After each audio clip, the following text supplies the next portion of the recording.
When I say stop, don't move. When I say get it, I want all of y'all to go boogie. Hold it now. Boogie woogie.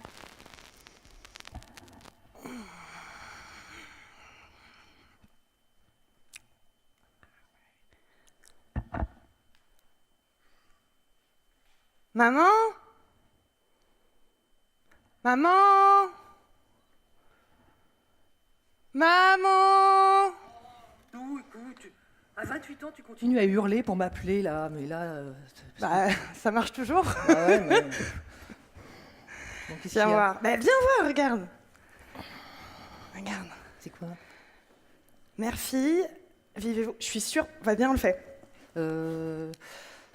Tu sais que ce genre de truc, moi, j'aime pas trop, puis c'est toujours naze, leurs questions, là. Mais viens, ça peut être marrant. Et si les questions sont vraiment trop cons, on arrête. Bon, d'accord, je mets mes lunettes, alors. Mais alors, attends, oui, vite fait, hein, parce que moi, là, j'ai un truc... que T'as un truc sur le feu? Non, j'ai un dossier à finir, un devis à rendre, je suis pressée. Eh bien, alors, faire le test. Ouais. Alors, première catégorie, le corps. Quand votre fille... Faut que j'écoute, là. Ah bah oui, il faut que t'écoutes. Quand votre fille a-t-elle compris qu'elle était une femme? A. À 6 ans, en classe verte, quand elle a essayé de faire pipi debout comme Kevin, à côté de Kevin. B. À 11 ans, quand un camarade de classe a baissé son pantalon devant elle et lui a dit « suce-moi ». C. Elle ne l'a pas encore compris parce que notre société n'est pas genrée. B, je me souviens très bien, avec ton père, on a porté plainte, et d'ailleurs, j'étais très contente qu'on porte plainte, mais c'est pas un très bon souvenir, en fait. Ouais, et je me suis fait insulter par tout le collège pendant 2 semaines parce que, en sortant du commissariat, le gamin s'était fait frapper par son père. Je cite, « T'es une sale pute, Léa, à cause de toi, il s'est fait défoncer. » Mais tu m'as jamais dit ça. Bah non, c'est pas vraiment le genre de truc... Je m'étais déjà fait avoir pour avoir parlé, j'avais déjà pris très cher, j'allais pas en rajouter une couche. Alors attends, hop, ah ben, voilà, bonne réponse. C'est vrai. À toi. Alors, Deuxième moi... question. Ah, à quel âge votre mère a-t-elle ressenti le regard de désir des hommes sur son corps? A. À 16 ans, elle n'attendait que ça pour se sentir pleinement femme. B. À 15 ans, ça lui a fait ni chaud ni froid. C. À 14 ans, très mal. Elle est devenue anorexique. Ah bah te connaissant, ça t'a fait ni chaud ni froid? A. Ouais, je réponds ça quand même. Faux. Réponse C. Enfin, sérieusement, mais je savais pas, maman. Oui, bah, c'est pas vraiment le genre de choses qu'on a envie de raconter à sa fille, donc je te l'ai pas dit, évidemment. C'est marrant, c'est à 14 ans, c'est le moment où j'ai commencé à faire du théâtre. Comme une espèce de moyen de te réapproprier ton corps. Ok, Ouais. non mais ça se tient, ça se tient. Je sais pas. Alors, C'est quoi là? question suivante. Là, c'est moi encore? Non, c'est pour moi. D'accord. Parmi ces 3 réponses, laquelle a déjà été entendue par votre fille dans le cadre de l'intimité? A. T'as déjà léché un vieux chien mouillé? B. Ah ouais, t'as pas fait le ménage dans ta culotte? C. La prochaine fois qu'on se voit, je te rase la chatte. Oh non, mais moi, ça me déprime. Là. Rien que le fait qu'il y ait une question, une réponse qui puisse être possible, ça... Ah mais tu dis quoi? Je sais pas, le fou du rasoir, là? Donc la réponse C. Ouais. Faux. Réponse A, B et C. Non, mais c'est pas vrai, mais tu les trouves où, les mecs? Écoute, t'es pas la première à me poser la question. Ouais, je sais. C'était pas comme ça avant. Hein. Ah non, non. Non, moi, les hommes que je rencontrais, ils n'étaient pas formatés par le porno et jamais ils auraient osé me dire des trucs pareils. Enfin, cette vulgarité, puis cette prise de pouvoir, non, ça, c'est sûr que Ouais, non. en même temps, tu sais, j'ai lu récemment que 22% des consultations de sites porno sont faites par des mineurs de moins de 10 ans. Donc, ça me paraît logique qu'à 25, les mecs me sortent des trucs comme ça. Enfin, la plupart des mecs.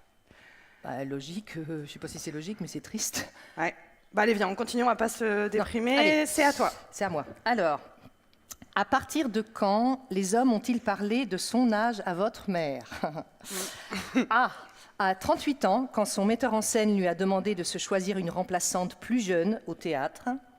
B. À 45 ans, l'âge où les hommes commencent à paniquer à l'idée de vieillir. C. Jamais. Les hommes adorent les femmes de tous âges. Ah, ça, je sais, c'est la réponse A. Ouais, j'étais petite quand ça t'est arrivé, mais j'avais déjà trouvé ça hyper cruel, puisque ça faisait quoi? Ça faisait 10 ans que tu travaillais avec... Je dis rien. Ouais, non, c'est pas la Non. peine, non. Ça faisait quand même 10 ans, donc en fait, il n'y a juste pas de règles. Non. Ah non, ça, au niveau du sexisme, il n'y a pas de règle, chérie, ça c'est sûr. Putain. Allez, deuxième catégorie, espace public. Parmi ces 3 propositions, laquelle est vraie quand votre fille sort le soir à Paris? A, elle s'habille comme elle veut et rentre seule avec le bus de nuit en chantant du Dalida. B, elle calcule son temps de trajet, s'habille avec des couleurs sombres et rentre en taxi à partir de minuit. Ouais. C, elle se déguise en homme. Moi, je dirais sans problème C, je suis sûre. C, eh ben, ouais, la réponse est vraie. Hein. C'est marrant parce que je l'avais jamais pensé comme ça, mais c'est exactement ça en fait. Et de le lire là, je trouve ça dramatique. Bon, au moins je suis tranquille. Pourquoi dramatique? Bah, d'en arriver à faire en sorte de changer de sexe visuellement pour pas prendre de risques, c'est juste avouer que c'est une stratégie. C'est un aveu de stratégie, c'est bizarre de le lire comme ça. Ouais, c'est une stratégie. À toi. Quel est l'acte le plus courageux qu'a réalisé votre mère dans l'espace public? A. Boire un expresso seul à 11h du matin, au comptoir, dans un café de Saint-Sébastien-sur-Loire, entouré de 10 hommes. B. Sans le vécu. Rentrer à 16h dans un bar gay du Marais à Paris avec sa fille de 6 ans. C. S'installer seul dans une auberge relais routier à 19h l'hiver en Bretagne. Alors, je ne connais pas très bien Saint-Sébastien-sur-Loire, ni l'hiver en Bretagne, donc je vais miser sur ce que je connais. Je vais dire la réponse B, le bar du Marais. Faux? Ouais. Réponse A, B et C? Ouais. Non mais attends maman, on est en France en 2019. Je sais bien, mais chérie, tout n'avance pas aussi vite qu'on voudrait, et il y a parfois des coins d'ombre insoupçonnés. Putain. Mais en même temps, t'as raison, parce que je m'étonne de ta réponse, mais je passe quand même les 3/4 de mon temps dans le métro à tenter de récupérer la place qu'on me prend, parce qu'il y a quand même un paquet de mecs qui se comportent comme s'ils avaient une pastèque entre les cuisses.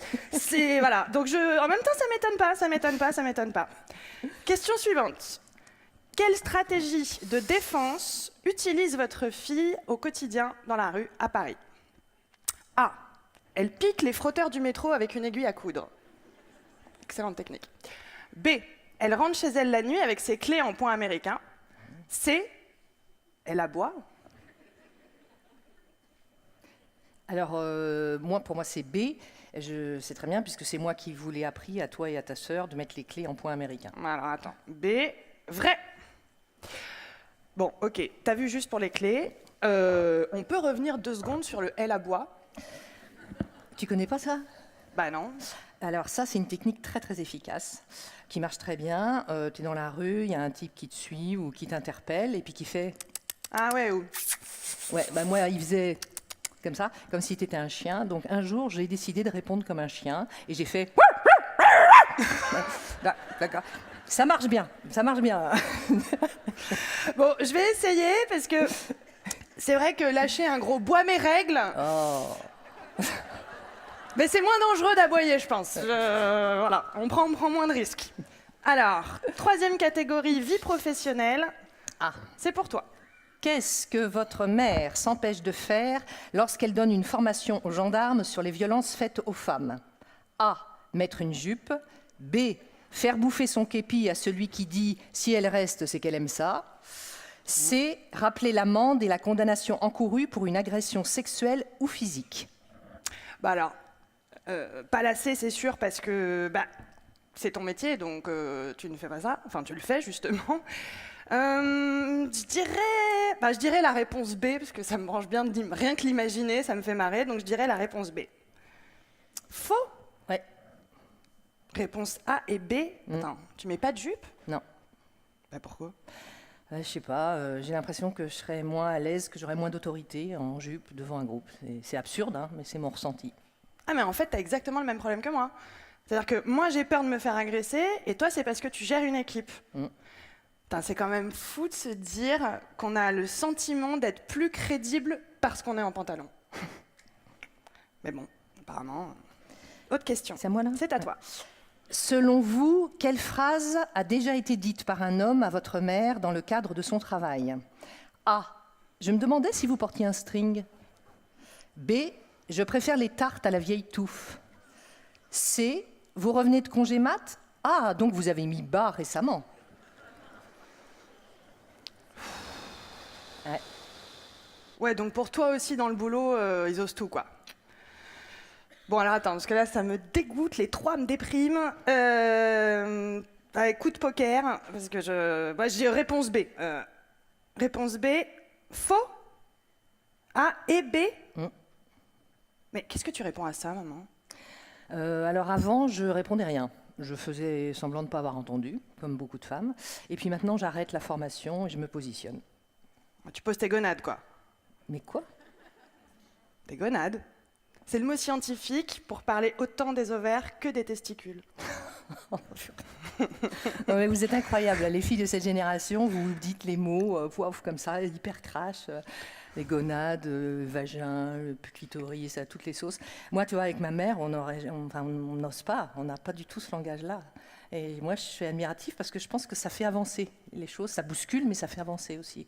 Donc oui, en effet, je pose mes gonades. Allez, on pose ses gonades. Allez. Alors, quel a été l'acte le plus discriminant pour votre fille au travail ? A. Quand le directeur d'un théâtre dans lequel elle travaillait lui a suggéré de porter un short plus court. B. Quand on l'a prise pour la secrétaire sur les repérages de décors de son propre long métrage.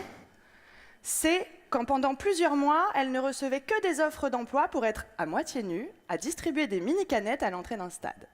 Alors, je dirais B et C, probable. Peut-être C pour la récurrence. D'accord, c'est Ouais. vrai. Ouais, t'avais raison d'hésiter quand même. Hein. Parce que sur le film, je cumulais jeunes et femmes, donc c'est potentiellement excusable. Mais là où c'était particulièrement violent, c'est quand j'ai réalisé que les offres d'emploi que je recevais étaient conditionnées par mon sexe et en l'occurrence complètement liées à mon corps. Là, c'était trop. Alors, viens, on continue. À toi.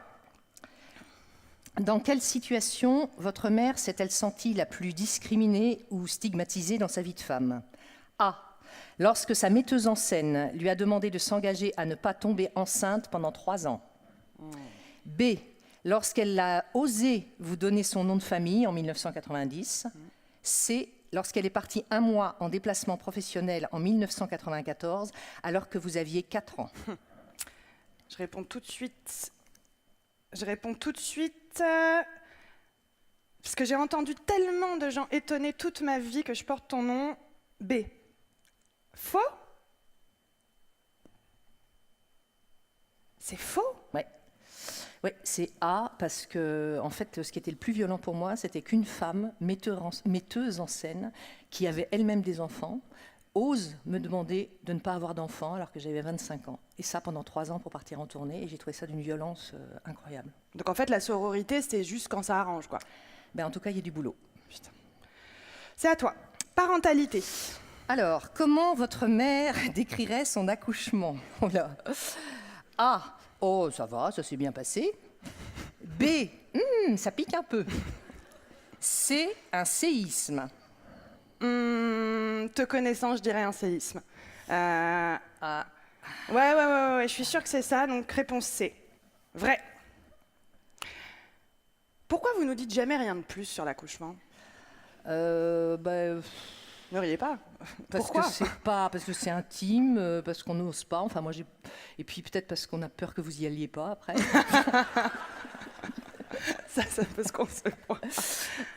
Voilà. Mais bon, ça, on n'en parle pas. Mais par contre, tu vois, ma mère, moi, elle m'a transmis des choses comme le fait d'être indépendante financièrement. Ça, elle me l'a martelé fortement. Donc ça, c'est quelque chose que j'ai intégré, que je t'ai transmis. Et on est indépendante financièrement. Mais elle l'a martelé, elle l'était pas, elle.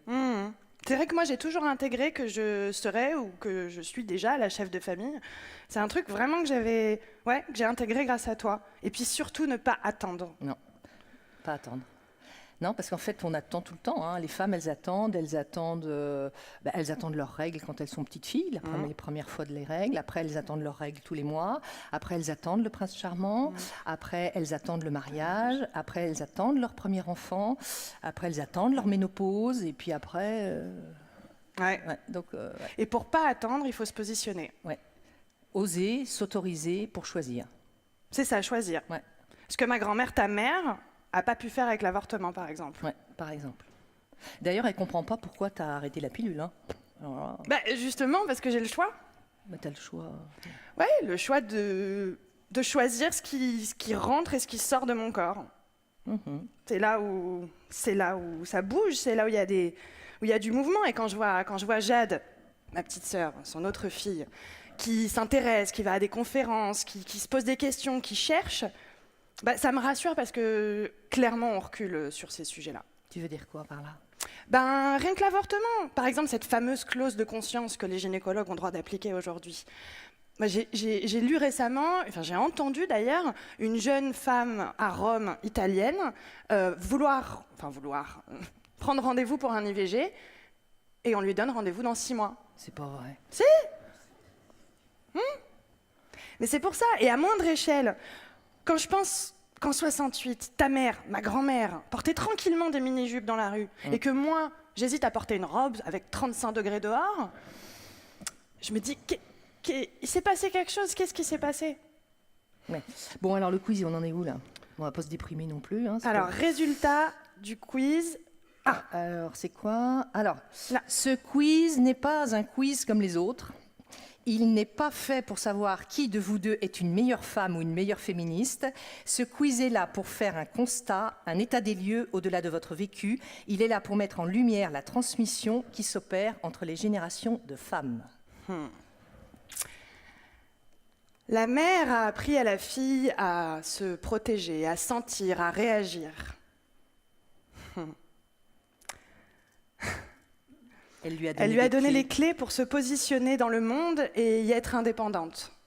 La fille montre à sa mère que ce qu'elle croyait acquis doit encore être défendu. Elle évolue dans une génération qui utilise les mots pour continuer de briser les tabous. C'est avec cette parole libérée que la mère et la fille continuent d'avancer. Parce que c'est aujourd'hui aussi avec les mots que la sororité grandit. Se déploie. Et nous renforce. Mon devis, il faut que j'aille, je suis en retard. Ouais. Tu m'as dit 10 heures.